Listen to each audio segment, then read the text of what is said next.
A poor 10-year-old girl saves a billionaire's life on a plane, but what she asks for in return makes everyone cry. Elliot Graves checked his watch for the 5th time in 10 minutes. The boarding line for the commercial flight seemed to drag, and every lost second felt like a personal insult. The feeling of his expensive suit sticking to his sweaty back only worsened his mood. 20 minutes ago, his assistant informed him that his private jet had technical issues, a disruption that didn't fit into his schedule. The meeting in New York couldn't wait. 3 months of negotiations culminating in an 8-figure contract. "Mr. Graves," a flight attendant approached, "we've managed to secure a first-class seat for you. Please, follow me." Elliot nodded without a smile. At 40, he had no time for setbacks. "Any expected delays?" he asked, as he followed her down the priority aisle. "No, sir. Immediate boarding." At least there was that. The plane was almost full. Elliot stowed his leather briefcase in the overhead compartment and settled into his seat. He discreetly loosened his tie, feeling his body protest against the frantic routine he'd maintained since his mid-20s. 4 seats ahead, a curly-haired girl settled by the window. Her simple dress contrasted with the laptops and tablets of the executives around her. She carried only a worn sketchbook and observed every movement inside the aircraft with keen eyes. Elliot noticed her for a moment, then opened his tablet. Numbers, projections, charts, the world he knew well. "Ladies and gentlemen, welcome to Flight 247 bound for New York City." He adjusted his headphones, tuning out the instructions. His eyes scanned the data as the aircraft taxied down the runway. The familiar sensation of takeoff, the roar of the engines. 40 minutes later, while reviewing the final slides of his presentation, the flight attendant passed by offering drinks. "Water, please," Elliot replied automatically, without looking up from his screen. As he raised the cup to drink, he felt it. It was subtle at first, an uncomfortable pressure in his chest that he attributed to stress. He took a sip of water and took a deep breath. The pressure intensified. His fingers loosened around the plastic cup, which fell, spilling water onto his lap. But Elliot barely noticed. Something was wrong. Very wrong. A sharp pain radiated across the left side of his chest, rising up his neck. His left arm tingled, then grew heavy. The tablet slipped to the floor. "Sir, are you all right?" The flight attendant's voice seemed to come from far away. Elliot tried to answer, but only a strangled sound escaped his throat. Sweat now poured down his face. His vision began to blur at the edges. "Is there a doctor on board? Medical emergency?" The flight attendant's voice blared over the intercom, sparking alarmed murmurs. Elliot felt his body slide down in the seat. The airplane's ceiling panel seemed to spin. "I'm having a heart attack," and he thought with surprising clarity. A middle-aged woman stood up a few rows back. "I'm a nurse," she announced, moving quickly to Elliot's seat. "Sir, can you hear me? Where are you feeling pain?" Elliot could no longer speak. The nurse checked his pulse, which grew weaker with each second. "I need to lay him down in the aisle. He's going into cardiac arrest." Panic spread like wildfire. Passengers stood up to see what was happening. Others recoiled in horror. "Please, remain calm and seated." The flight attendant's voice trembled. The nurse and a strong man helped lay Elliot down in the narrow aisle. The world spun, voices blurred together. "Is there a defibrillator on board?" the nurse asked, quickly unbuttoning Elliot's shirt. "We're getting it," someone replied. The pain was overwhelming now. Elliot felt his body grow heavy as if sinking through the aircraft floor. A buzzing filled his ears. "So he's not breathing, no pulse." The nurse positioned her hands over Elliot's chest and began compressions, counting aloud. 1, 2, 3, 4. Elliot's world darkened.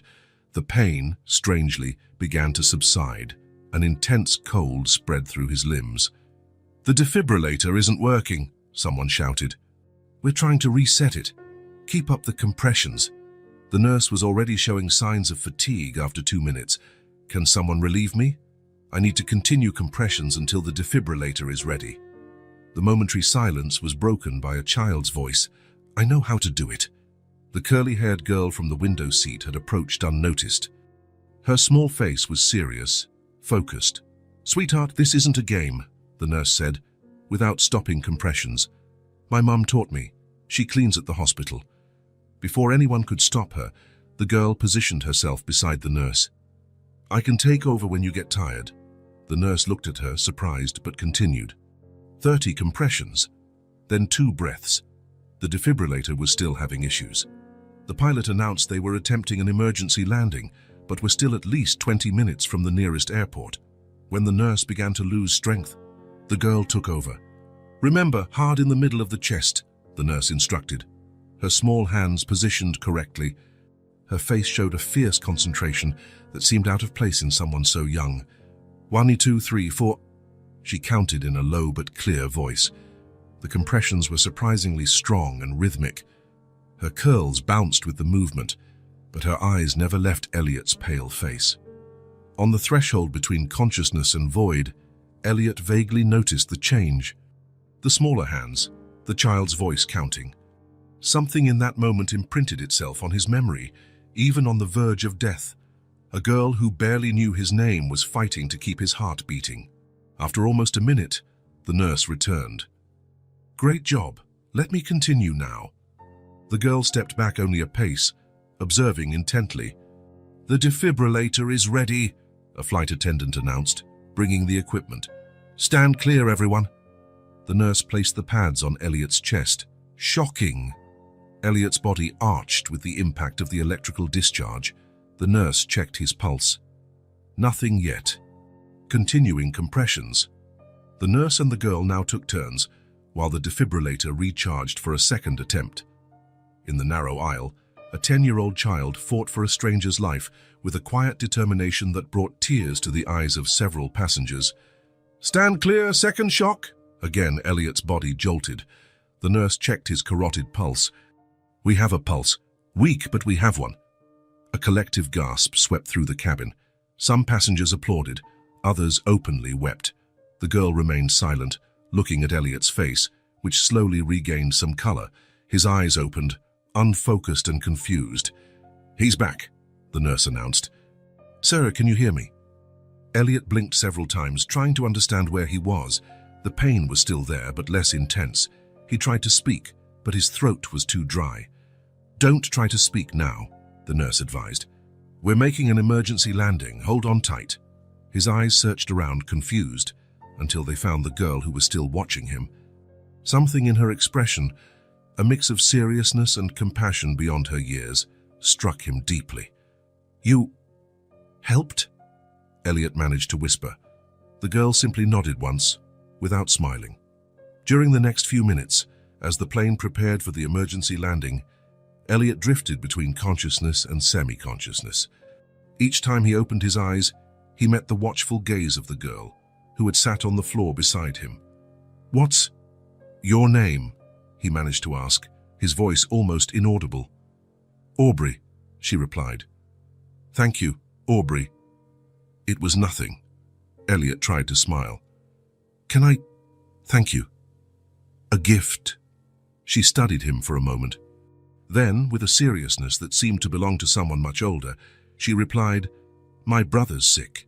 "Your brother?" "Noah. He's 5. He's always sick.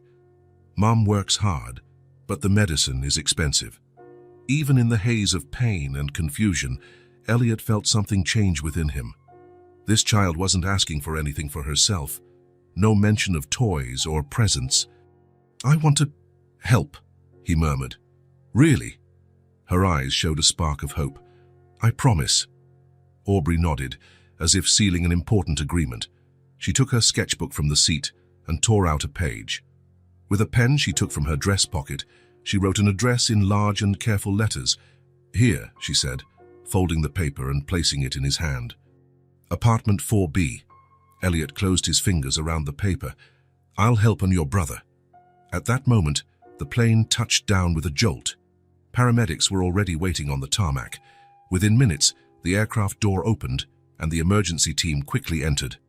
As the paramedics prepared Elliot for transport, he saw a woman in a cleaning uniform enter the plane, anxiously searching among the passengers. "Aubrey!" she called, relief visible on her face when she saw her daughter.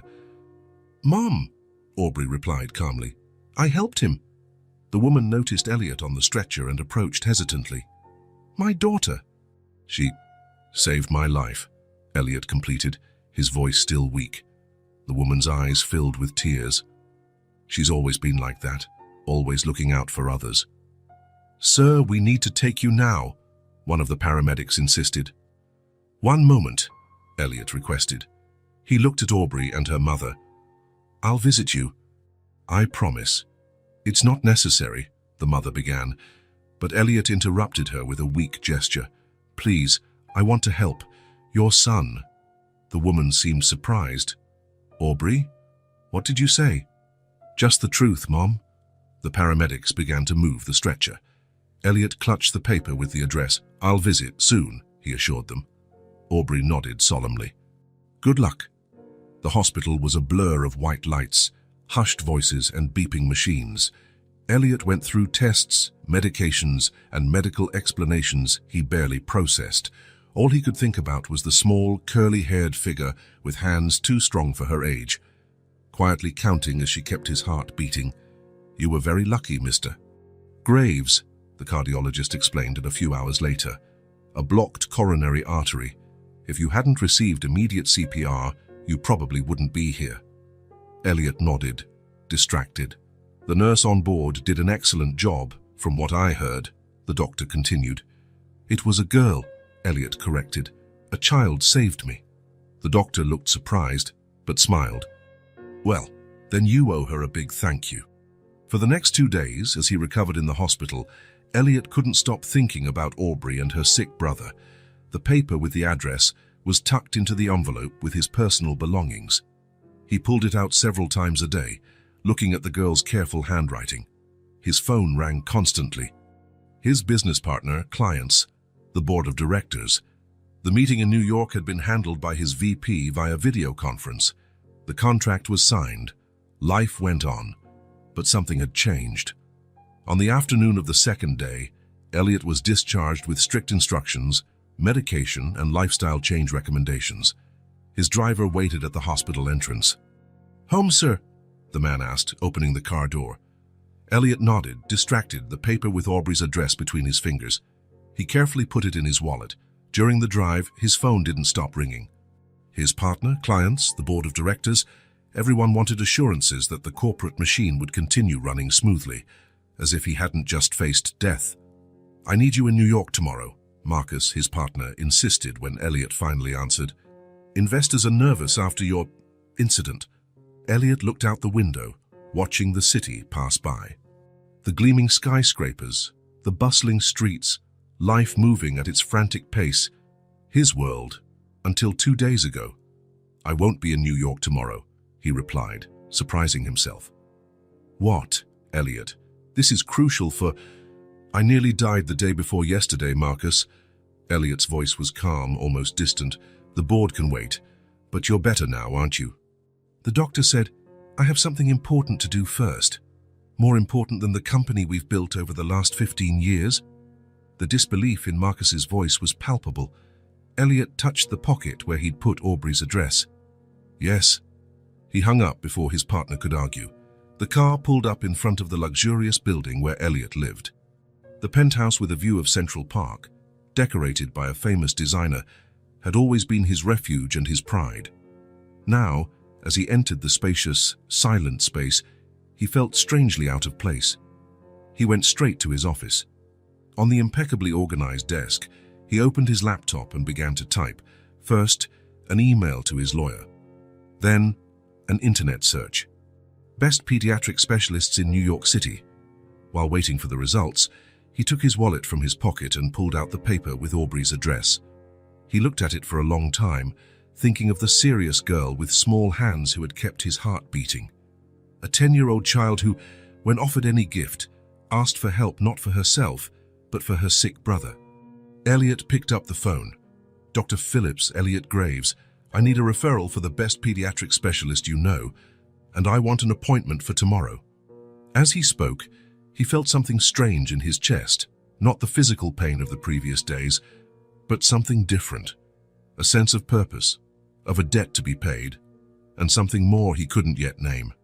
He looked again at the address, apartment 4B in a neighborhood he only knew from negative news references, a world completely different from his own. "I'll go there tomorrow," he murmured to himself, tracing Aubrey's careful letters with his finger. "I'll help your brother." For the first time in years, Elliot felt connected to something larger than his own ambition. Something within him was beginning to change. The morning was cool when Elliot asked his driver to stop in front of the address he had guarded like a treasure for the past few days. James, who had served him for over 8 years, couldn't hide his surprise at where they were. "Sir, are you sure this is it?" Elliot rechecked the paper with Aubrey's careful handwriting. "Apartment 4B. He looked out the window of the luxurious car, an element clearly out of place on that narrow street with old, worn buildings. The one with the rusty fire escape and bars on the ground floor windows must be the spot. "Yes, James, this is it." "Should I wait, sir?" "Yes. And please be discreet." Elliot got out of the car, instinctively adjusting his expensive suit. He had considered wearing something more casual, but realized he didn't own anything that could be truly classified as informal in his wardrobe. He carried a leather briefcase and a discreet bag from the pharmacy. The building's lobby was dimly lit and smelled of a mix of cheap cleaning products and cooking. The walls, once white, now had a yellowish tint from age. Paint peeled in several places, revealing earlier layers. But Elliot noticed, with some surprise, that the floor was impeccably clean. There was no elevator. 4 flights of stairs that, in his penthouse, would be ascended in seconds in an elevator with ambient music. Here, each step was a reminder of the differences between their worlds. On the 4th floor, he paused to catch his breath. His body was still recovering from the recent heart attack. He looked at the door in front of him, a simple wooden door with the numbers 4B hand-painted, not a plaque. Elliot took a deep breath and knocked 3 times. There was a brief silence, followed by light footsteps approaching. The door opened just a crack, held by a security chain. Dark, cautious eyes observed him, the same serious eyes that had studied him as his heart stopped beating 30,000 feet up. "Aubrey," Elliot said, trying to offer a reassuring smile. The door closed momentarily, the chain was removed, and then it opened fully.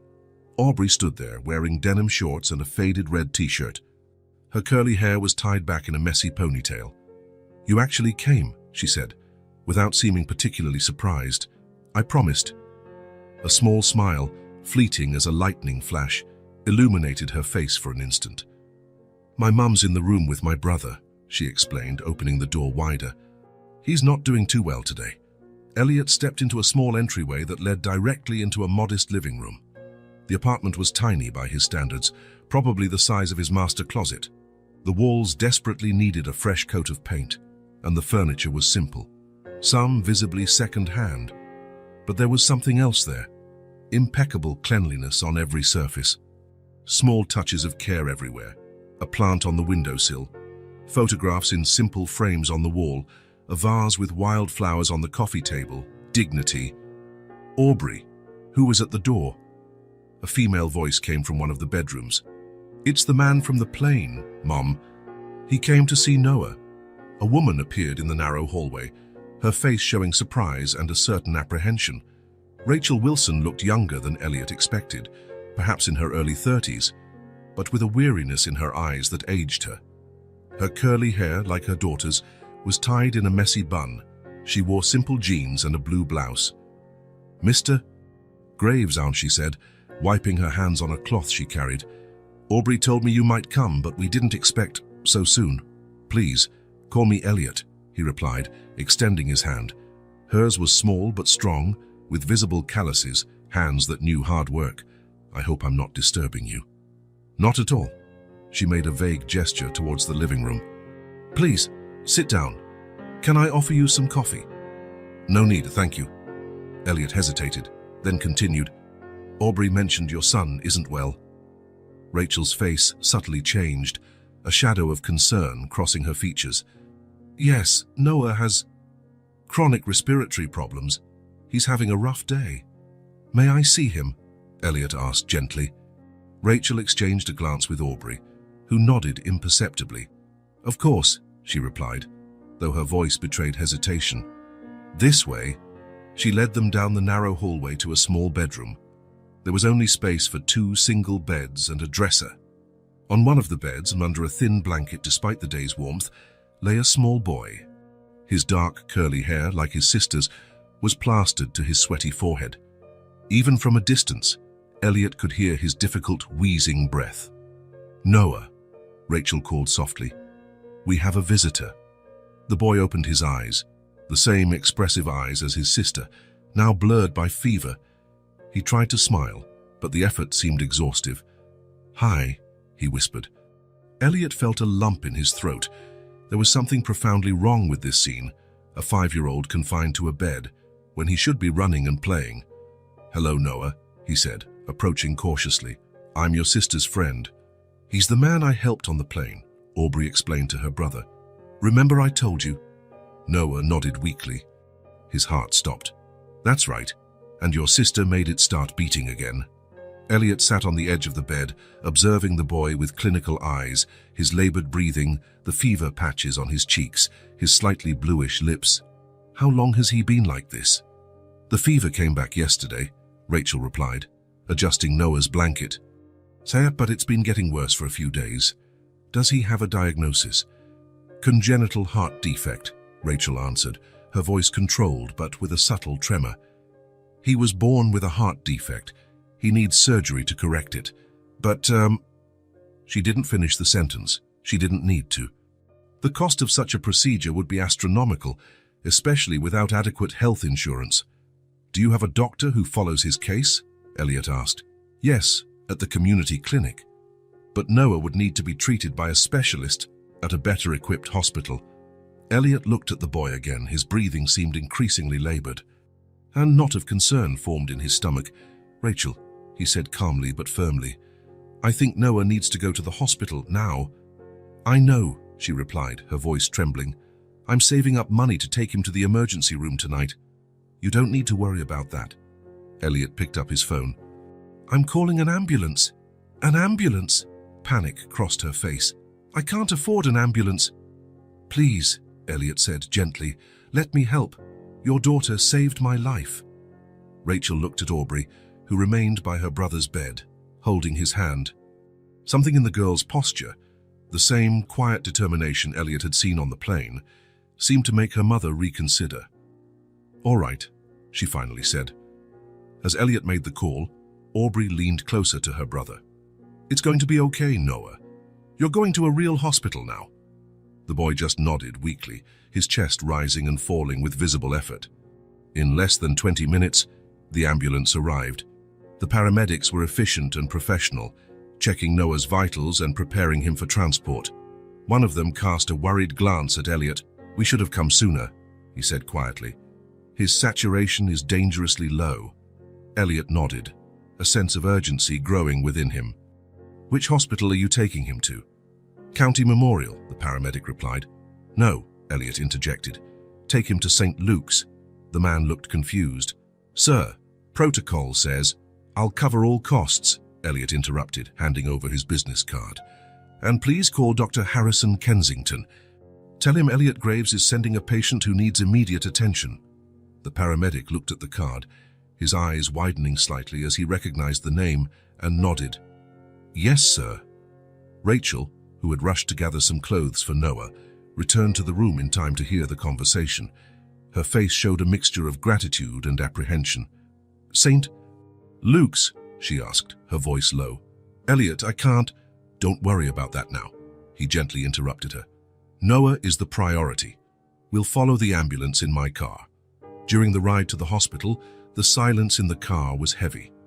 Rachel sat rigidly in the back seat, her eyes fixed on the ambulance ahead, her hands twisting the strap of the small bag she had brought. Aubrey, beside her, maintained a serious but composed expression. "He'll be fine," Elliot said, trying to reassure them. "Doctor, Matthews is the best pediatric cardiologist in the city." Rachel just nodded, but didn't seem entirely convinced. Elliot wondered how many times promises had been broken to her. At the hospital, the efficiency of Elliot's name opened all doors. Noah was immediately taken to an emergency room, with Dr. Matthews already waiting. Rachel was allowed to accompany him, while Elliot and Aubrey waited in the waiting room. "Thank you," Aubrey said softly, sitting beside him on the uncomfortable armchair, "for helping Noah. You don't have to thank me. You didn't have to do this." She studied him with those eyes too serious for her age. "You're rich, aren't you?" The direct question caught Elliot off guard. "Yes, I have comfortable resources." Aubrey nodded, as if confirming something she already knew. "Noah has needed this surgery for a long time, but it's too expensive." She paused. "Are you going to help with that too?" There was a disconcerting frankness in the question. It wasn't greed or opportunism, just a child pragmatically looking at the situation. "Yes, Aubrey, I'll help with everything Noah needs." She studied him for another moment, then nodded again, seemingly satisfied. "That's good. He deserves to get better." They remained silent for a few minutes, until Elliot noticed something. "Aubrey, today is Tuesday. Why aren't you at school?" The girl looked away, suddenly appearing uncomfortable. "I haven't been going to school much lately." "Why?" She shrugged, a gesture that tried to seem casual, but couldn't hide the weight behind it. "I stopped after Dad left. Mom needed me, and it just didn't work anymore." The simplicity of the statement hit Elliot like a punch. A 10-year-old child talking about dropping out of school as if it were a logical and necessary decision. No self-pity, no drama. "Noah got sick a lot," Aubrey continued. "Mom had to work. Someone needed to take care of him." "And that someone was you," she nodded. "It's not so bad, I read a lot. And Noah's teacher lends me lesson books when she can." Elliot tried to process what he was hearing. The girl who had saved his life, who had the presence of mind and skill to perform CPR correctly 30,000 feet up, had given up her own childhood to care for her sick brother. "Don't you miss school, your friends?" Aubrey considered the question for a moment. "Sometimes, but Mom and Noah need me more." At that moment, Rachel appeared at the waiting room door, looking exhausted but slightly relieved. "Noah is stabilized," she informed. "They're transferring him to pediatric ICU. Dr. Matthews wants to do more tests." "Can I see him?" Aubrey asked immediately. "Soon, dear. They're just finishing getting him settled." Elliot stood up. "Rachel, can I speak with you for a moment?" They moved a few steps away, while Aubrey idly flipped through an old magazine. "What exactly did the doctor say?" Elliot asked in a low voice. Rachel sighed. "Noah's condition is serious. He has a complex congenital heart defect. His heart didn't form correctly." She hesitated. "Dr. Matthews said he'll need to stay admitted for a few days to stabilize, and then schedule the surgery." Her voice wavered. "He mentioned you, offered to cover the costs." "Yes." "Why?" Rachel asked, looking directly at him. "You barely know us." Elliot thought for a moment, searching for the right answer. "Your daughter didn't hesitate when she saw someone needing help. Even as a child, even as a stranger. She just acted." Rachel looked at Aubrey, and her face softened. "She's always been like that. Strong beyond her years." "She told me she doesn't go to school." Rachel's body tensed. "I had no choice," she said defensively. "I couldn't afford a babysitter for Noah, and he was too sick for daycare. I tried every option, believe me." "I'm not judging you," Elliot assured her. "I'm just trying to understand." Rachel relaxed slightly. "After my ex-husband left us, everything fell apart. I lost health insurance and had to take a second job." She looked at her own hands. "Aubrey offered to take care of Noah, said she could study at home. It was supposed to be temporary, but it became the new normal," Elliot completed. "Yes." A single tear escaped, which Rachel quickly wiped away. "She saved our family, just like she saved you." Elliot looked again at Aubrey, sitting patiently with the magazine in her lap, her eyes occasionally turning towards the door where her brother had disappeared. A child who carried the weight of the world on her small shoulders without complaint. Something inside him solidified, a resolve as strong as any business decision he had ever made. "Rachel," he said, "I want to help, not just with Noah's surgery, but with everything. School for Aubrey, a better job for you, whatever is necessary." She looked at him with suspicion. "Why? What do you get out of this?" It was a fair question. Elliot looked around the sterile hospital, with its white walls and impersonal efficiency.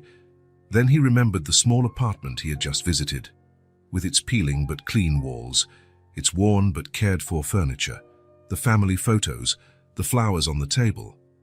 "Have you ever been to my home, Rachel?" She seemed confused by the change of subject. "No, of course not. It's a 4,000-square-foot penthouse, magazine-worthy decor, panoramic views, original artwork." He paused. "And completely empty.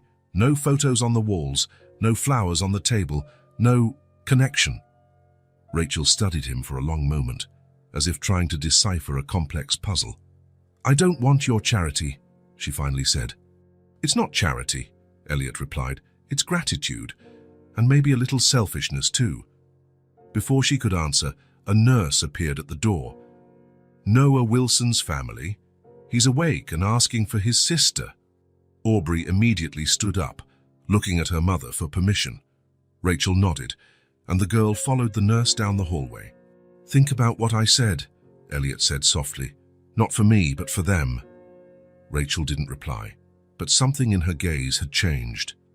As they walked together to the pediatric ICU where Noah was, Elliot felt a certainty growing within him. The girl who had saved his life had, unknowingly, offered him something even more valuable, a purpose. And he wouldn't waste this second chance. The pediatric ICU at St. Luke's was a place of contrasts.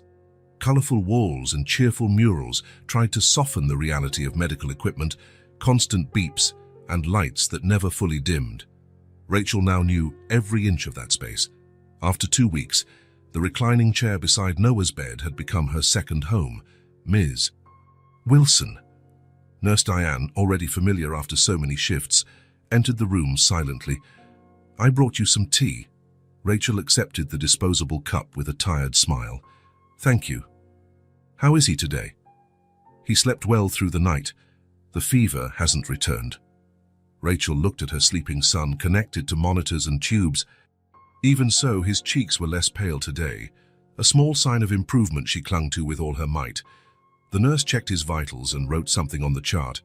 "Dr. Matthews will be on his morning rounds. Maybe he'll have news about the surgery." Rachel simply nodded.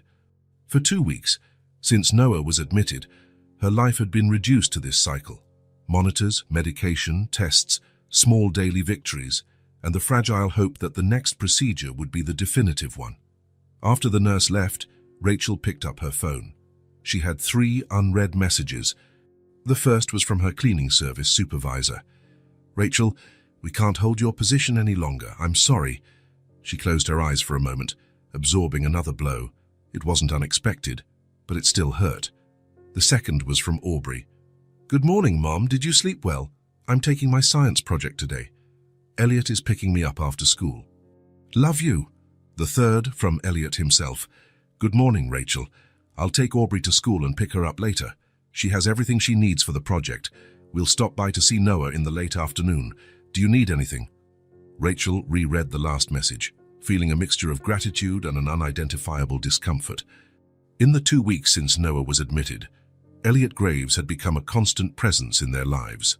At first, she had resisted, pride and the natural suspicion of someone who learned the hard way that nothing comes without a price. But each day, he proved to be different. When it became clear that Rachel would need to stay at the hospital with Noah, Elliot simply took over the logistics for Aubrey. He took her to school, picked her up, helped with homework, and ensured she ate well. On the first weekend, when Rachel could briefly go home to take a proper shower and get clean clothes, she found the refrigerator stocked and the month's bills paid. There was nothing romantic or seductive about his gestures, just practical, discreet, and respectful help, as if he were paying a debt, although Rachel knew any debt had already been more than settled. "Mommy." Noah's weak voice interrupted her thoughts. "I'm here, my love." Rachel immediately leaned over the bed, adjusting his pillow. "How do you feel?" "Hungry," he replied, and she smiled. Hunger was a good sign. "I'll order your breakfast." "How about some Jell-O?" Noah grimaced. "Again?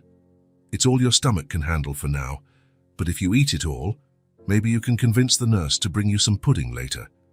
As Noah ate his breakfast, Dr. Matthews made his visit. Tall and middle-aged, with graying hair and thin-rimmed glasses, he had a reassuring presence that Rachel appreciated. "Good morning, champ," he greeted Noah. before turning to Rachel. "Miss Bams Wilson, can we talk in the hallway?" Rachel's heart pounded. These hallway conversations rarely brought good news. She followed the doctor out of the room, casting a reassuring smile at Noah. "The latest tests were promising," Dr. Matthews began, consulting the tablet in his hands. "Noah's cardiac function is more stable, and the medication is controlling the arrhythmia well. I believe we can schedule the surgery for next week." Rachel exhaled a breath she hadn't realized she was holding. That's great. "It will be a complex procedure," the doctor continued, "but I'm optimistic about the results. Noah is a strong boy." "And how long for recovery?" "At least 2 weeks in the hospital after surgery. Then a few months of close follow-up." Rachel nodded, processing the information. More time off work, more expenses, more separation from Aubrey. As if reading her thoughts, the doctor added, "Mr. Graves has already handled all financial matters, and he suggested you consider staying in the hospital's family accommodation after the surgery. It's in the building next door, would allow you to rest properly and still be close to Noah." "He thought of everything, didn't he?" Rachel commented, feeling that mix of gratitude and discomfort again. "He seems very committed to your well-being," the doctor observed, without judgment. "It's rare to see that kind of support." After the doctor left, Rachel returned to Noah's room, finding him entertained with a portable electronic game Elliot had brought days earlier. "What did the doctor say?" Noah asked, without taking his eyes off the screen. "That you're getting better, and that soon you'll have surgery to fix your heart." Noah put the game down, a look of concern crossing his face. "Will it hurt?" Rachel sat on the edge of the bed and took his small hand. "You'll be sleeping during the surgery. Afterward, it will hurt a little, but they have special medicine for that. And you'll stay with me the whole time. Every minute," she promised, kissing his forehead. "What about Aubrey?" "She visits you whenever she can." "And Elliot?" Rachel hesitated briefly. "Him too." Noah smiled, satisfied. "He's nice. He brought this game. And he said when I get better, we're all going to the zoo." Rachel didn't comment on this unknown promise. Again, Elliot building bonds, establishing himself in their lives as if he had always been there. The rest of the morning passed in the familiar hospital routine, nurses checking vitals, Noah alternating between naps and games, Rachel reading a worn book she had found in the waiting room. Around noon, her phone rang. "Rachel, it's Elliot." "Hello. How is Noah today?" She briefly reported the conversation with the doctor. Elliot listened carefully, asking pertinent questions about the next steps. "That's great," he said when she finished. "A big step. Listen, I'm with Aubrey now. I just picked her up from school. She'd like to show you something on video. Can I turn on the camera?" "Of course." Aubrey's image appeared on the screen, her curls disheveled and a shy smile on her face. "Hi, Mom. Look what I made in science class." She held up a small terrarium, a plastic bottle cut and transformed into a miniature ecosystem with soil, mosses, and small plants. "It's beautiful, sweetheart. The teacher said it was the best in the class. I'll bring it for you to see up close later." "I can't wait." The conversation continued for a few minutes, Aubrey talking about school with an enthusiasm Rachel hadn't seen in a long time. Since returning to regular classes, the girl seemed to be rediscovering the joy of simply being a child. "Rachel," Elliot returned to the phone after Aubrey stepped away. "There's something else I want to discuss with you. Not over the phone. When we stop by later, can we talk?" "Yes, of course." She tried to interpret his tone, but couldn't. "Did something happen with Aubrey?" No, she's great. It's something else. See you at 5. After hanging up, Rachel pondered. What else did Elliot Graves want to offer, or ask for? Experience had taught her that no one gave so much without expecting something in return. The hours dragged on. Noah slept most of the afternoon, exhausted after the morning's battery of tests. Rachel took the opportunity to shower in the small bathroom adjoining the room and change clothes, small luxuries that became significant after days in a hospital chair. At 5 o'clock sharp, she heard the familiar voices in the hallway. Aubrey entered first, carefully carrying the terrarium, followed by Elliot, who carried a paper bag. Mom. Aubrey placed the terrarium on the table beside the bed and hugged Rachel. I brought your favorite sandwich. And for Noah, grape jello. He'll love it when he wakes up. Rachel smiled, returning the hug. She missed these moments, the smell of her daughter's hair, the solidness of her small body against hers. How was your day? She asked, as they unwrapped the sandwiches. Aubrey began animatedly narrating her school adventures. Rachel watched, amazed by the transformation. The girl who weeks ago carried the weight of the world on her small shoulders now gesticulated energetically while talking about a science experiment. And then the teacher said my drawing was very detailed and that I should consider art classes. That's wonderful, dear. Elliot said I can take classes after school if I want. Rachel cast a quick glance at the man who remained discreetly near the door. He shrugged as if to say, just an idea. We'll think about that when Noah is better, Rachel replied diplomatically. Aubrey nodded, accepting the answer, and went to her brother's bed. Can I wake him up? I want to show him my terrarium. Let him rest a little longer, Rachel suggested. Osa, why don't you show Elliot that sticker vending machine you liked? It was a transparent excuse to be alone with Elliot, but Aubrey didn't seem to notice. Okay, let's go, Elliot. As soon as they left, Rachel allowed herself a moment of weakness, sinking into the chair. The tiredness of the past few days weighed on every muscle. When Elliot returned minutes later, she had already recomposed her posture. He carried 2 coffees. I thought you might need one, he said, offering a cup. Thank you. She accepted, grateful for the warmth and caffeine. Where's Aubrey? Talking to one of the nurses about how the heart monitor works. She has endless curiosity about everything. Rachel smiled. She's always been like that, since she was little. A comfortable silence settled between them. Rachel noticed how Elliot seemed different from the impeccably dressed man she had met weeks ago.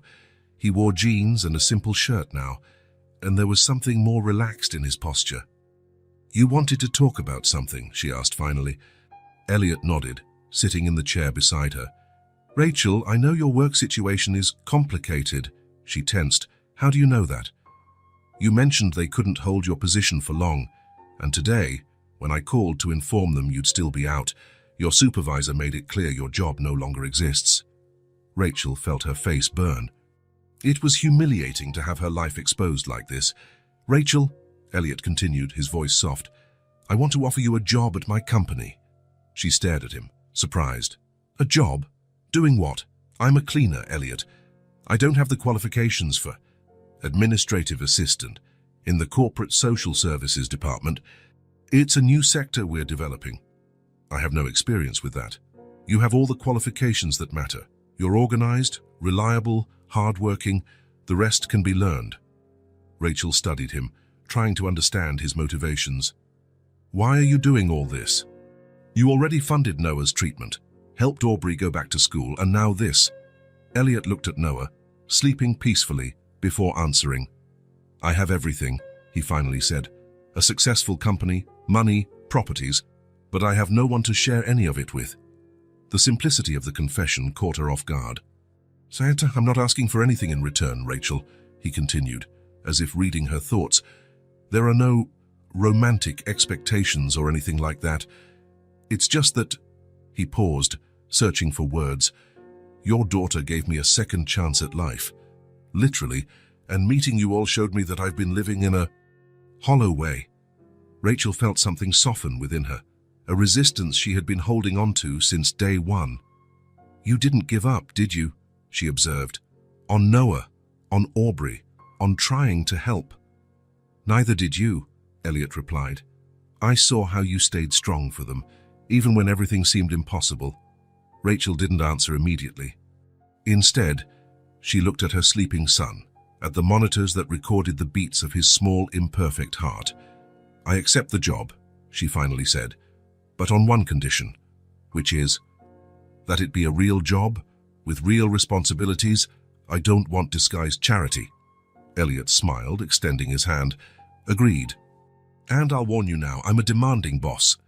She accepted his handshake, feeling for the first time in years that there was room to breathe. Aubrey returned at that moment, excited by her newfound knowledge of heart monitors. "Mom, did you know the beeps change depending on how the heart beats?" "Nurse Diane showed me. Fascinating, dear. And I told her I'm going to be a doctor when I grow up, or maybe a scientist, or both." Rachel smiled, watching her daughter. For so long, Aubrey had suffocated her dreams, taking on responsibilities that weren't hers. Seeing her dream again was like witnessing a silent miracle. That night, after Elliot took Aubrey home, Rachel remained by Noah's bedside, holding his hand while he slept. Her conversation with Elliot replayed in her mind. "You didn't give up," he had said. And it was true. Despite everything, her ex-husband's abandonment, financial difficulties, Noah's illness, she had never considered giving up. Perhaps it was time to allow someone to help her carry the weight, not out of weakness, but out of a conscious choice. For Noah, for Aubrey, and, for the first time in a long time, for herself too. Looking at her sleeping son, Rachel made a silent promise. She would never give up, but she would also learn to accept help when offered without ulterior motives. For the first time in weeks, she fell asleep without the crushing weight of worry, lulled by the constant sound of the monitors and the promise of a slightly less lonely tomorrow. The soft evening light streamed through the windows of Rachel's apartment, casting golden shadows on the freshly painted walls. On the kitchen table, empty plates still held traces of the shared dinner. The sound of laughter came from the living room, where Noah was showing off his new board game. "No fair, you're cheating," Aubrey accused, laughing as her brother moved his piece 2 spaces beyond what was allowed. "I am not," Noah protested, but his mischievous grin gave him away. "Yes, you are, champ." "I saw you skip that space," Elliot commented, ruffling the boy's hair. "You're all against me." Noah feigned indignation, but his eyes sparkled with joy. From the kitchen doorway, Rachel watched the scene, holding a cup of tea. 3 months had passed since Noah's surgery. 3 months of gradual recovery, of small milestones celebrated, of a normalcy that once seemed impossible. The scar on the boy's chest, now a pink line under his t-shirt, was the only visible reminder of those days of anguish. The Noah who now ran, played out and occasionally cheated at board games seemed like a completely different child from the one who had spent weeks in a hospital bed. "Does anyone else want dessert?" Rachel asked, entering the living room. "Me!" Noah immediately raised his hand. "Only if you promise to play fair," Elliot conditioned, winking at Aubrey. Noah sighed dramatically. "Okay, I promise." As Rachel served the apple pie they had baked together earlier, Elliot leaned back on the sofa, observing the scene with a sense of fulfillment that still surprised him. At some point in the last few months, these Friday nights had become sacred in his schedule. Dinners at Rachel's house, games with the kids, simple conversations about daily life. For someone who once lived between business meetings and formal client dinners, the simplicity of these moments was revolutionary, and it healed something within him that he hadn't even known was broken. "Elliot, do you want it with or without ice cream?" Aubrey asked, holding the serving spoon. "With, please. Plenty." "You're lucky you don't have heart problems," Noah casually commented, pointing to his own scar. "Otherwise, you couldn't eat so much ice cream." A brief silence followed the innocent comment. Elliot and Rachel exchanged a quick glance. Only they knew about Elliot's recently diagnosed heart condition, a secret they had decided to keep from the children for now. "Even with a healthy heart, you shouldn't eat so much sweets."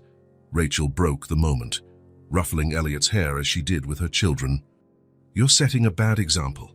Elliot smiled, grateful for the intervention. "True, maybe just half a scoop of ice cream, then." The evening continued with the board game, now with Noah mostly playing honestly. When the game ended, with Aubrey declared the winner, Noah was already yawning. "Time for bed, young man," Rachel announced, seeing her son's heavy eyes. "Sorry, but I'm not sleepy," he protested automatically, contradicted by another yawn. "Of course not," Elliot teased. "It's just your body getting tired from all that growing." Noah considered the explanation. "Makes sense. I'm taller than last week." "You certainly are," Elliot solemnly agreed. "Soon you'll be taller than all of us." Rachel took Noah to brush his teeth and get ready for bed. Aubrey began to collect the game pieces, methodically organizing them in the box. "Are you coming tomorrow too?" she asked Elliot, without looking up. "Not tomorrow. I have a meeting in the morning, but we can do something on Sunday if you like." She nodded, satisfied. "Can we continue the garden on your terrace?" "Of course. The seedlings we planted last week are already sprouting." A small smile illuminated Aubrey's face. She was still a girl of few words, but her smiles had become more frequent in recent months, small victories that Elliot mentally catalogued. When Rachel returned, Aubrey had already put the game away and was now showing Elliot a drawing she had made at school. "It's Noah in the hospital," she explained, pointing to the simplified figures. "And here we are visiting. See, you brought flowers." "I remember that day well," Elliot commented, admiring the drawing.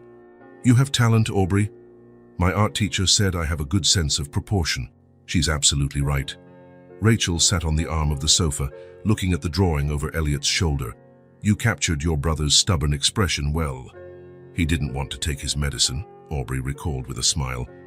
"You had to promise him that remote control car, which, by the way, has been making an infernal noise ever since." Rachel sighed, but her tone was affectionate.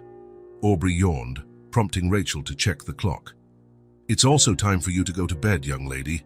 You have science class early tomorrow. Can I read for 10 more minutes?" 10 minutes. Not one more. After Aubrey said goodnight and retired to her room, a comfortable silence settled between the adults. Rachel began to clear the dessert dishes. "Let me help," Elliot offered, standing up. In the small kitchen, they worked side by side, he washing, she drying. A rhythm they had developed naturally and without need for words. "Noah is really doing well," Elliot commented, passing a clean plate to her. "It's almost hard to believe how much he's improved." "The doctor said he exceeded all expectations," Rachel agreed.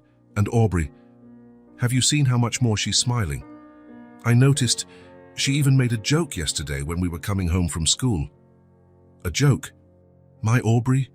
Rachel feigned shock. "Who are you and what have you done with my serious daughter?" Elliot laughed, a sound that had rarely escaped his throat before and now seemed to come easily, effortlessly. "She has a subtle sense of humor. I think she always did. She just didn't have space to show it."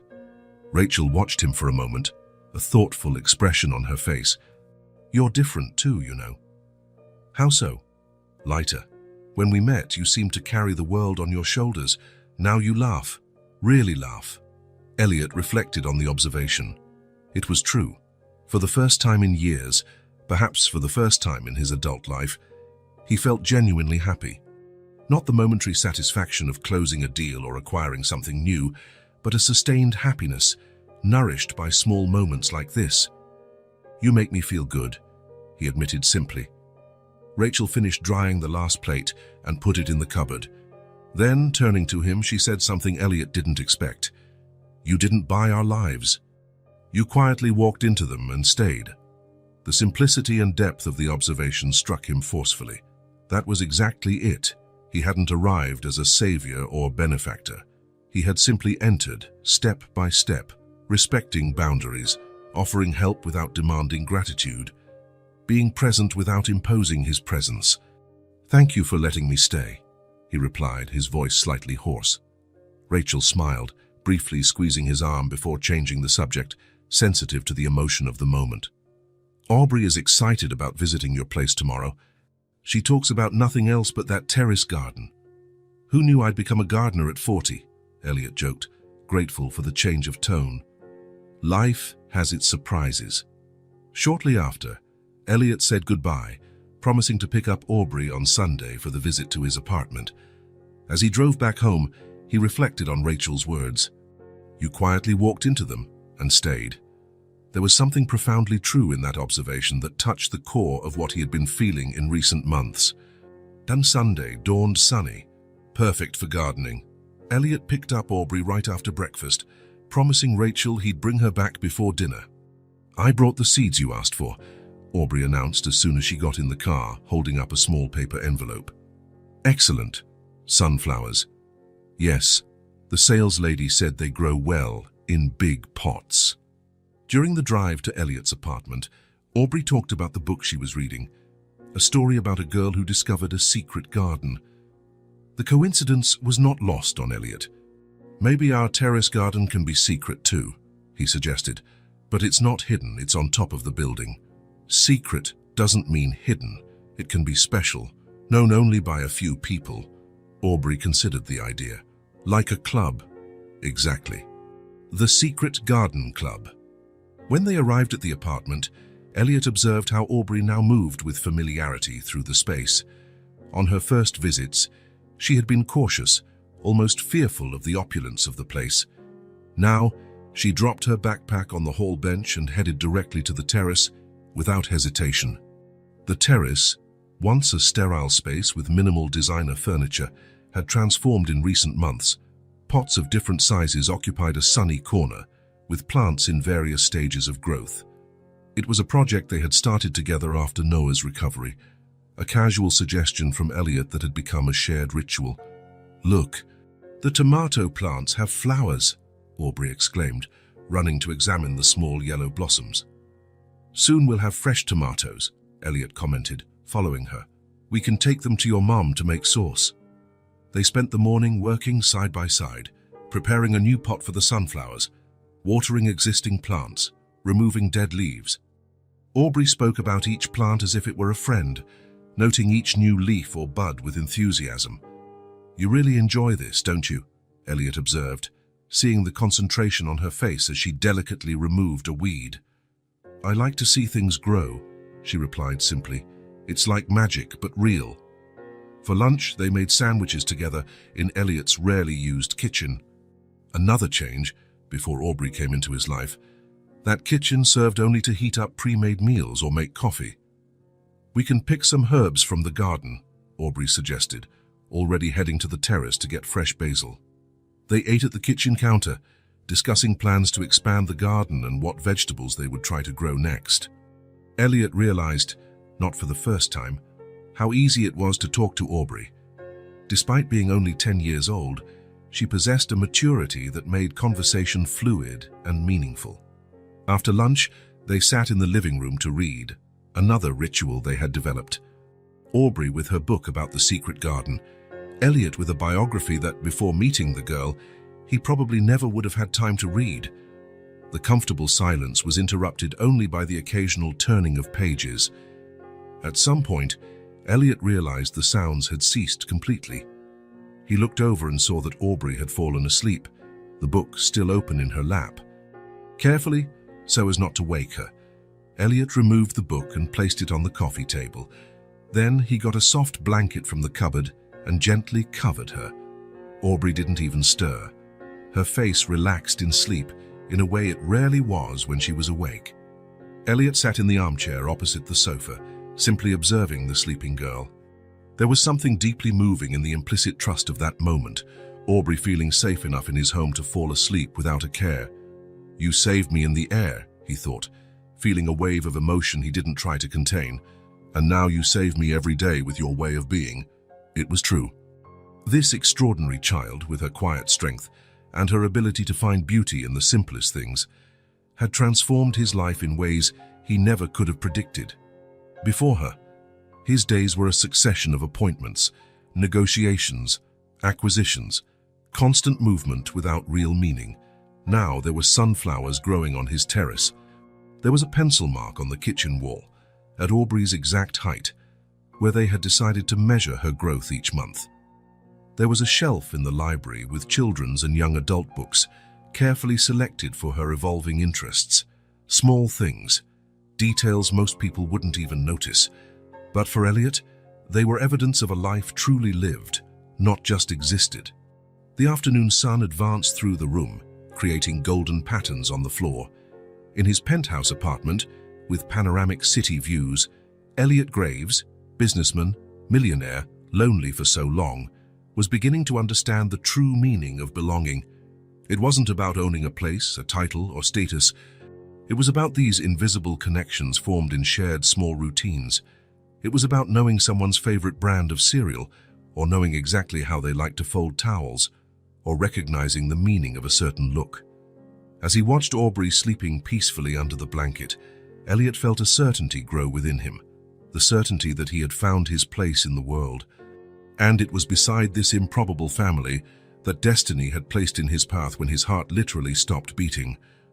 The small things, a shared lunch, hands stained with dirt, a child asleep on his sofa, were, after all, the ones that truly had the power to heal. The rain lashed against the windows of Elliot's penthouse with an intensity that seemed to echo the pain in his chest. He had cancelled dinner with Rachel and the children, claiming a last-minute work engagement. The truth, which he didn't want to share, was that he hadn't felt well since morning, an uncomfortable pressure in his chest that he tried to ignore, attributing it to stress or indigestion. Now, however, at 10 o'clock at night, alone in his vast apartment, the pain had intensified to the point where he could no longer deny it. Sitting on the edge of the bed, shirt partially open, Elliot felt cold sweat trickle down his back as the pain radiated down his left arm. "Not now," he murmured, recognizing the signs. "Please, not now." With trembling fingers, he reached for the phone on the bedside table. The numbers seemed to blur before his eyes. He managed to dial emergency services, the operator's voice sounding distant, as if coming through a tunnel. "Emergency. What's your problem?" "Heart attack. I think I'm having a heart attack," he managed to say, his voice weak. He recited his address mechanically. "Sir, can you open the door for the paramedics? They're on their way." Elliot murmured an affirmation, then hung up. With superhuman effort, he dragged himself down the hallway to the entrance. Each step was a battle against the pain that now felt like a clenched fist crushing his chest. He reached the door, unlocked it, and then his legs gave out. He slid to the floor, his back resting against the wall. Fragmented thoughts crossed his confused mind. Rachel, Aubrey, Noah, the garden on the terrace, the sunflower seeds that hadn't sprouted yet, Aubrey's school play next week, for which he had promised to be in the front row. "I'm not finished yet," he whispered to the empty apartment as darkness began to engulf him. To white lights, rhythmic beeps, the unmistakable smell of hospital. Elliot blinked several times, consciousness slowly returning. He wasn't in his apartment, he was alive. A nurse noticed he had woken up and approached. "Welcome back, Mr. Graves. I'll call the doctor." Minutes later, a middle-aged man in a white coat entered the room consulting a tablet. "Mr. Graves, I'm Dr. Patterson, cardiologist. You were lucky. The emergency team arrived quickly." "What happened?" Elliot asked him, his voice hoarse. "A significant cardiac episode. Not exactly like the first one you had on the plane, but related." The doctor pulled up a chair, sitting beside the bed. "Mr. Graves, we've run several tests while you were unconscious, and we need to talk about a more serious condition." The words that followed fell upon Elliot like stones. Hypertrophic cardiomyopathy, a chronic condition, abnormal thickening of the heart walls, risk of potentially fatal arrhythmias, need for constant monitoring and continuous medication. "This condition is what caused my first attack," Elliot asked when the doctor paused. "It was likely a contributing factor, yes. It's a condition that often remains undiagnosed until a serious event occurs." The doctor adjusted his glasses. "We'll need an aggressive treatment plan, medications, regular monitoring, possible procedures in the future. And, of course, significant lifestyle changes." Elliot nodded, absorbing the information with a calm that surprised himself. Perhaps because, on some level, he had already suspected. The small episodes of shortness of breath, the occasional fatigue he attributed to age, the palpitations he dismissed as stress. "Is there anyone we can call for you?" the doctor asked, standing up. "Family, friends?" The question hit him unexpectedly. 6 months ago, the answer would have been no. Now, "Yes," he replied, surprised by the certainty in his voice. "Rachel Wilson. I have her number in my cell phone contacts." After the doctor left, Elliot was left alone with his thoughts and the monotonous sound of the monitors. The reality of the situation began to sink in. It wasn't just an isolated episode. It was a condition that would accompany him for the rest of his life, a life that could be shorter than he imagined. Strangely, what disturbed him most wasn't the fear of death itself. It was the feeling of incompleteness, of all his years of hard work, Accumulating fortune and status, what would truly remain?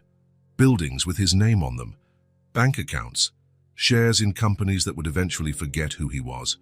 The room door opened, interrupting his somber thoughts. His personal assistant, Marcus, entered with a worried expression. "Mr. Graves, I came as soon as I heard. Is there anything I can do?" "Yes, Marcus. Contact Arthur Mendez, my lawyer.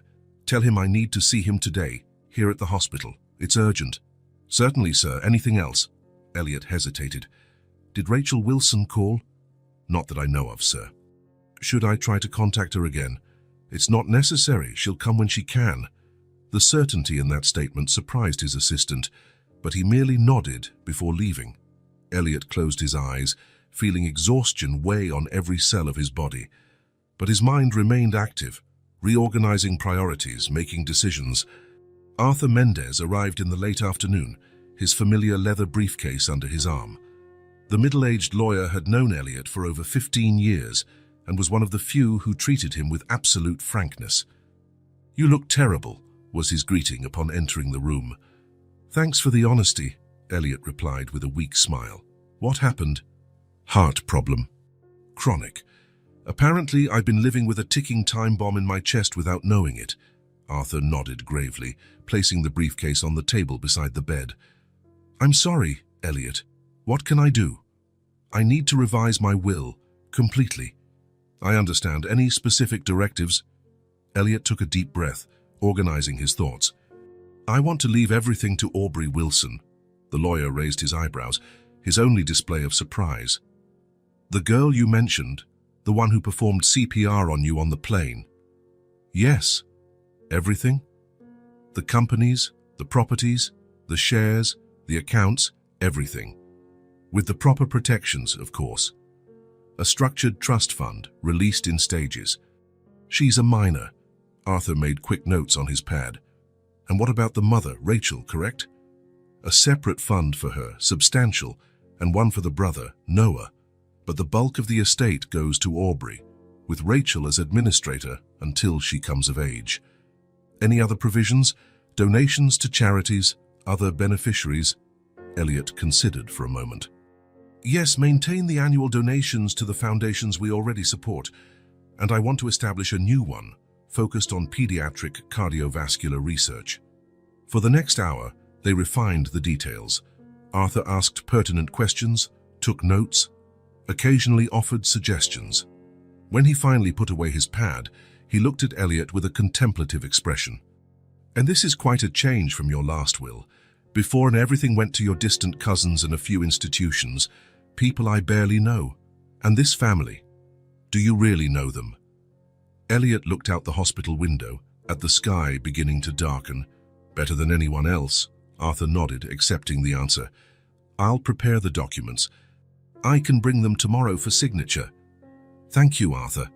When the lawyer left, Elliot felt a strange peace settle in. It was as if, by deciding his legacy, he had resolved a fundamental question that had bothered him his entire adult life. Night fell. Nurses came and went, checking monitors, adjusting medications. Elliot dozed intermittently, waking at every sound, every off-rhythm beep. It was during one of these moments of semi-consciousness that he heard the door open softly. He opened his eyes, expecting to see another nurse, but instead found a pair of dark, serious eyes he knew well. "Aubrey," he whispered, his voice hoarse with emotion. She approached the bed cautiously, as if fearing any sudden movement might harm him. She wore pajamas under her coat, her curly hair in a messy ponytail. She had clearly come in a hurry. "Hi," she said simply. "How did you know I was here?" "The hospital called Mom. She's talking to the doctor." Elliot tried to sit up a little more, but the pain made him recoil. Shouldn't you be in bed? It's late." "I couldn't sleep knowing you're here." The simplicity of the answer touched him deeply. "I'm sorry for the scare," he said. "This time, you weren't there to save me." Aubrey moved closer, hesitated for a moment, and then took his hand, her small, warm fingers against his, cold and pale. "But I can stay," she replied, her gaze direct and confident. In that moment, something within Elliot, something beyond his physically damaged heart, seemed to heal a little. The certainty in her voice, the firmness in her touch, the determination in her gaze. She was no longer just the child he helped, but someone offering strength when he needed it most. "Thank you," he whispered, gently squeezing her fingers. The door opened again and Rachel entered, her face etched with worry. Seeing Aubrey holding Elliot's hand, she paused for a moment, taking in the scene. "The doctor explained what happened," she said, approaching the other side of the bed. "Why didn't you tell us you weren't feeling well?" There was no accusation in her voice, only genuine concern. "I didn't want to worry you," Elliot answered honestly. "You've already had enough with Noah." Rachel shook her head, her gaze softening. "It doesn't work like that, Elliot. We're not a charity project, we're family." The word hung in the air between them, spoken not with hesitation, but with a quiet certainty Elliot never expected to hear. "The doctor said you're going to need care," Rachel continued. "You can't be alone while you recover. I'll be fine, I can hire nurses." "You can come to our house," Aubrey interrupted, still holding his hand. "We have the sofa bed in the living room, and I can help take care of you like you did with Noah." Rachel nodded, confirming her daughter's suggestion. It's a better idea than being alone in that huge apartment. Elliot felt something warm and unfamiliar expand in his chest. Not physical pain, but an emotion he could barely name. The idea of being cared for, of being considered important enough for them to worry, was almost overwhelming. "I don't want to be a burden," he finally said. "You've never been a burden to us," Rachel replied, her voice firm. "Never." The three of them fell silent then, each absorbing the moment in their own way. It wasn't an uncomfortable or empty silence, but a full one, of shared concern, of relief at being together, of a mutual understanding that transcended words. That silence said everything that needed to be said. Aubrey continued holding his hand, occasionally adjusting the IV tube to ensure it wasn't kinked. Rachel sat in the chair beside the bed, her presence a reassuring anchor. "I should take Aubrey home," she said eventually, noticing her daughter's heavy eyes. "It's past midnight." "Just a little longer," Aubrey pleaded, still holding Elliot's hand. "It's okay," he assured her. "I'll be here tomorrow and after. I promise." It was a promise he didn't know if he could keep given his condition, but in that moment, he felt determined to do his best to uphold it. "Rest," Rachel instructed, standing up. "We'll be back in the morning." Aubrey finally released his hand, but not before giving it one last squeeze, as if sealing a silent agreement between them. "Good night, Elliot," she said, her voice soft. "Tomorrow I'll bring Jade to keep you company." The mention of the small succulent they had grown together brought a genuine smile to Elliot's tired face. "She'll like the window light." After they left, Elliot remained awake for a long time, staring at the hospital ceiling. The pain in his chest had lessened, controlled by the medication, but it was still there, a constant reminder of his fragility. The next morning, as promised, Arthur returned with the documents. Elliot read them carefully, although he already knew exactly what they contained. "It's all as I requested," he approved, taking the pen the lawyer offered. Before signing, he paused, the pen tip hovering over the paper. For a moment, he visualized the future he was trying to build, not in skyscrapers or bank accounts, but in opportunities for a girl who deserved every chance the world could offer. "If something happens to me, everything will be Aubrey's," he said, more to himself than to Arthur. "She is my legacy." The pen glided across the paper, signature after signature. For the first time in his life, Elliot wasn't signing a calculated contract or a cold business strategy. He was writing with his heart, that same imperfect heart a child had refused to let stop beating. As he handed the documents back to Arthur, a certainty formed within him. The fear that had haunted him the previous night, of leaving nothing of real value behind, had dissipated. Because now he knew, real value wasn't in the buildings bearing his name or the companies he had built. It was in the seeds planted with Aubrey on the terrace, in the stories read with Noah, in the simple dinners in Rachel's small kitchen. Real value was in the bonds he had formed, in the lives he had touched. And these bonds, Elliot was now certain, would survive far beyond his imperfect heart. Autumn painted the park trees with shades of red and gold as Elliot's car parked at the entrance. 3 weeks had passed since his hospital discharge, and though he still felt occasional twinges in his chest, He was determined to enjoy the day. The doctor had authorized light activity, and Elliot intended to stretch that concept to its limit. "Are you sure you're feeling well enough for this?" Rachel asked as she helped Noah put on his sneakers. "Never better," Elliot lied with a smile. "Did you bring your medicine?" Aubrey questioned, serious, carrying a backpack with snacks she had prepared herself. "Yes, Ma'am," Elliot replied, patting his coat pocket. "All here." She nodded, satisfied. Since his hospitalization, Aubrey had taken on the role of Elliot's medical supervisor, reminding him of his medication times with impressive punctuality. The park he chose was half an hour from the city, a less urbanized place, with gentle trails, a small lake, and open spaces for picnics, the kind of place he would never have frequented in his previous life. "Look, ducks!" Noah exclaimed as soon as they got out of the car, pointing to the lake where several birds glided peacefully. "Can we feed them?" Aubrey asked, already checking her backpack. "Of course," Elliot replied, taking a small bag from his own backpack. "I brought special duck seeds. Bread isn't good for them." Rachel raised her eyebrows, impressed. "You really thought of everything." "I tried," he admitted. "I wanted it to be a special day." And it was. They started by feeding the ducks, with Noah laughing happily each time the birds approached to take the seeds. Then they followed a gentle trail, with Elliot adjusting his pace to match Noah's short legs and, discreetly, not to strain his own heart. Aubrey walked ahead, occasionally turning back to show an interesting leaf or an unusual stone. "Did you know these trees are over 100 years old?" Elliot commented, pointing to the majestic oaks lining the trail. "Older than you?" Noah asked innocently, prompting laughter. "Much older than me, champ," Elliot replied, ruffling the boy's hair. They found a perfect picnic spot, a small clearing overlooking the lake, sheltered by old trees. Elliot spread out the blanket while Rachel arranged the food, sandwiches, fruits, juices, and the cookies Aubrey had baked the night before. "Are you okay?" Rachel asked discreetly, noticing how he leaned against a tree. "Just need to sit for a bit," he admitted.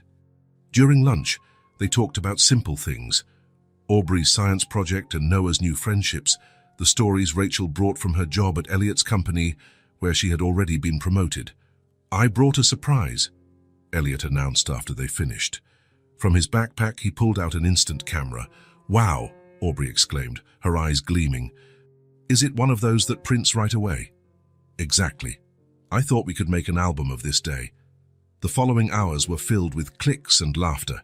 They took photos of everything: the ducks on the lake, the colorful trees, the clouds in the sky, but mostly photos of each other, Elliot and Noah making funny faces, Aubrey with colorful leaves arranged like a crown, Rachel with her children, and with the help of a kind passerby, a photo of all four of them together, sincere smiles under the golden afternoon light.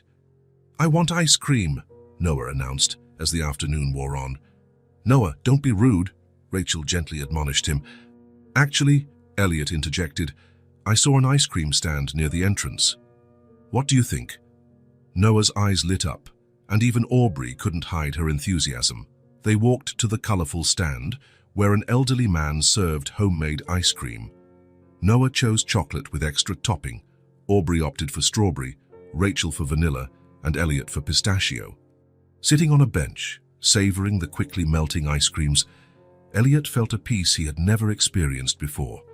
The sun filtering through the leaves, Noah's laughter with every dripping drop of ice cream, Rachel's relaxed expression, the way Aubrey leaned against his shoulder. It was perfect. And, like all perfect things, it carried a touch of melancholy, the awareness of its fragility. As the sun began to set, they gathered their belongings. Noah, exhausted, fell asleep in the car as soon as he sat down. Aubrey, though she tried to stay awake, also fought against sleep. Arriving at the apartment, Elliot carried Noah, still asleep, while Rachel and Aubrey carried the rest of their things. "I'll put him to bed," Rachel whispered as they entered. Elliot nodded, carefully placing the boy on the sofa. Aubrey hesitated for a moment, torn between the desire to go to her own bed and the reluctance to end the day. "It was the best day," she finally said. "Thank you." "For me too, Aubrey." She approached and, in a rare gesture, hugged him briefly before heading to her room. Elliot stood in the living room, examining the photos they had taken, spreading them out on the table. Each one told a part of that perfect day. Noah's smile, Aubrey's concentrated expression, Rachel's serene gaze. When she returned, he was still organizing the pictures. "They fell asleep instantly," she commented, sitting beside him. "You managed to completely exhaust them." "And myself," Elliot admitted with a tired smile. Rachel studied him for a moment.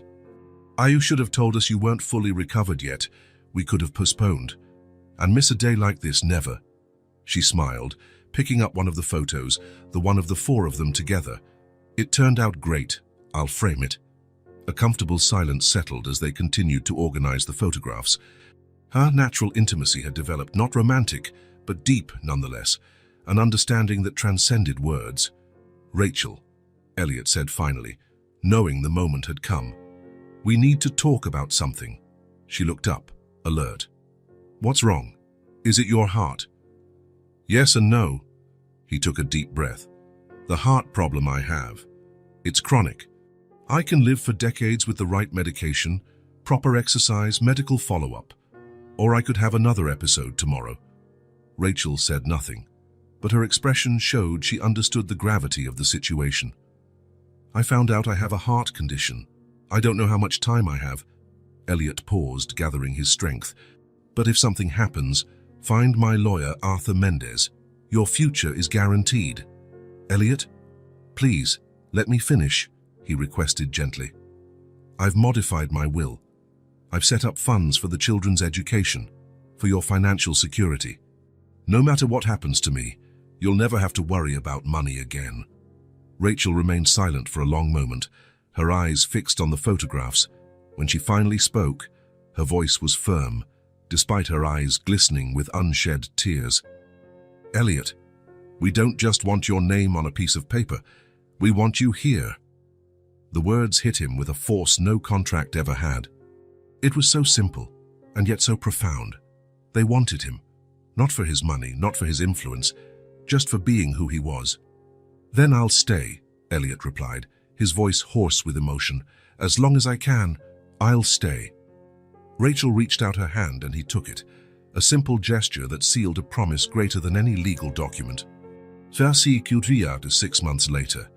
The aroma of freshly baked cake filled the apartment, colorful balloons decorated the living room, and a handmade banner proclaimed, "Happy Birthday, Aubrey," in large, colorful letters, Noah's handiwork. "I bet she's already seen the decorations," Rachel commented, placing the last plate on the table. "Impossible to hide anything from her." "Agreed," Elliot replied, adjusting the bow tie Noah had insisted he wear. "But she'll pretend to be surprised. For Noah." As predicted, when Aubrey entered, guided by her brother who insisted she keep her eyes closed, her expression of surprise was convincing enough to delight Noah, but not to fool the adults. "So wow," she exclaimed, looking around.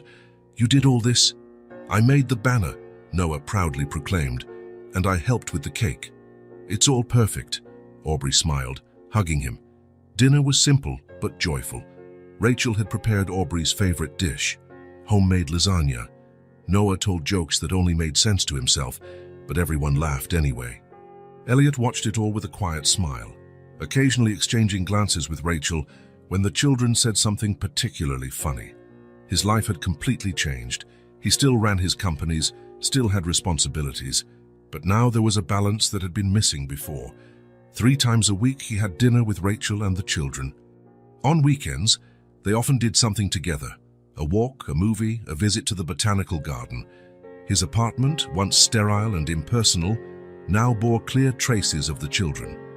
Aubrey's books on the shelves, Noah's drawings on the refrigerator, a bedroom transformed into a space for them when they stayed over. And his heart, though still physically damaged, had never been healthier in other respects. After the cake, chocolate with strawberry frosting, Aubrey's favorite combination, it was time for presents. Noah gave his sister a picture frame made of painted pasta. Rachel gifted her a set of drawing pencils she knew she coveted. When it was Elliot's turn, he handed her a small, carefully wrapped package. Aubrey opened it delicately, revealing a soft leather-bound journal with her name embossed on the cover. The pages were thick paper, perfect for writing and small drawings. "Open the first page," Elliot suggested softly. Aubrey obeyed. There, in Elliot's elegant handwriting, was a dedication. "You gave me a reason. Now I want to see what you'll do with your story." She looked at him, her eyes shining, and then did something rare. She stood up and hugged him tightly, without reservation. "Thank you," she whispered. "No," he replied softly. "Thank you." Later, when the children were already in bed and Elliot helped Rachel clean up the last vestiges of the party, they shared a moment of silence in the kitchen. "She loved the journal," Rachel commented, putting away the dishes. "I hope so. Aubrey has important stories to tell. Like all of us, don't we?" Rachel smiled, leaning against the counter. "Thought you look well, Elliot. Better every day." It was true.